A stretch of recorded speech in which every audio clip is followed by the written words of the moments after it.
Ja, hei alle sammen. Jeg heter da Ole Tolstad og jobber både med kunst, fotokunst og driver mye med entreprenørskap innenfor kulturlivet.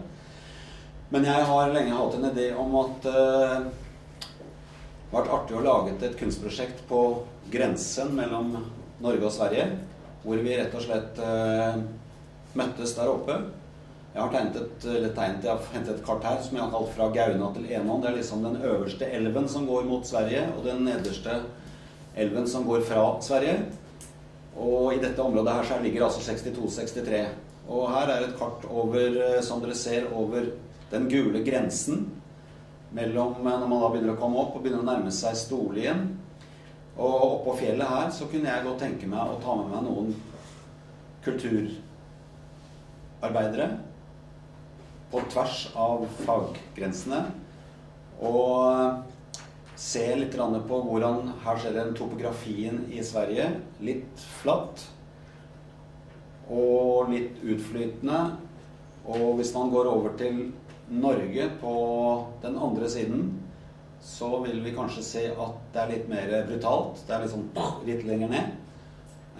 Reflekterer det noen kulturelle strømninger i de to topografiene og der hvor folkene bor langs disse elvene. For det er stort sett elvene som fører i hvert fall bosettingene sammen da. Og jeg er nysgjerrig som sagt på hvem som bor på svensk og norsk side langs elvene, hva de lever av, hva de har levd av, og hvordan dette livet langs elva påvirker deres liv og kultur. Og det vil jeg skal reflektere i det kunstprosjektet. Og da er det rett og slett så enkelt at jeg vil at vi skal møtes et eller annet sted. I disse områdene så har vi utpreget sportsfiskekultur. Både på norsk og svensk side, som tar faktisk, sånn som min erfaring er, ganske forskjellige uttrykk. Det samme gjelder helt sikkert neste bilde, som handler om jakt. Kan hende, jeg vet ikke så veldig mye om det, men jeg er litt nysgjerrig på om her er det noen forskjellige kulturer ute og går. Og det er liksom en del av det, og da er det i dette prosjektet da også en innretning, sånn som jeg tror at vi også kan trykke litt på denne naturknappen da. Så jeg ser for meg at det hadde vært artig oppe på fjellet å lage en utstilling av norske-svenske artister. Jeg sier artister, for dette er litt tverrfaglig. Og at det skal foregå en dag på grensen oppe på fjellet. Og det kan for eksempel handle om kunst, teater og musikk. Dette er en liten visuell fleip med hvordan man kan strø ting utover, men vi skal kanskje prøve å gjøre det på vår egen måte.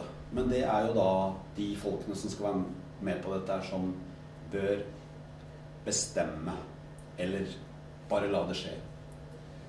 Jeg har tatt med noen av de tingene jeg selv har gjort, som kanskje handler litt om mennesket og naturen.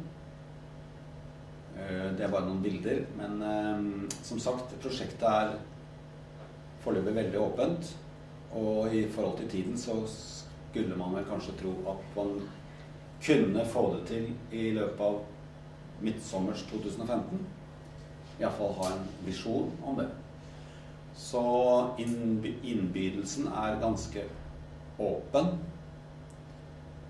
og jeg har lyst til å i disse to forsamlingene å teste ut ideen, om det er noe respons, om det er noen som vil være med, om det er noen som vil formidle det til noen andre som de kanskje tror vil være med. Og så har jeg da ikke en større forventning at vi kan være såpass spontane at vi bare bestemmer det, og så ser vi hva det blir. Så jeg sier, jeg håper at vi kan samles til en sånn happening sommeren 2015 på vannskillet. For det er noe med at denne grensa vår mellom Norge og Sverige, den er ikke tilfeldig valgt. Den er ganske topografisk, men det har noe med kulturene som også da velter seg nedover på hver sin side og tar forskjellige uttrykk. Så jeg har da en intensjon og et håp at jeg kan si vel møtt til flere enn meg selv, rett og slett. Dette er en idé som jeg synes har vært artig å teste her. Takk.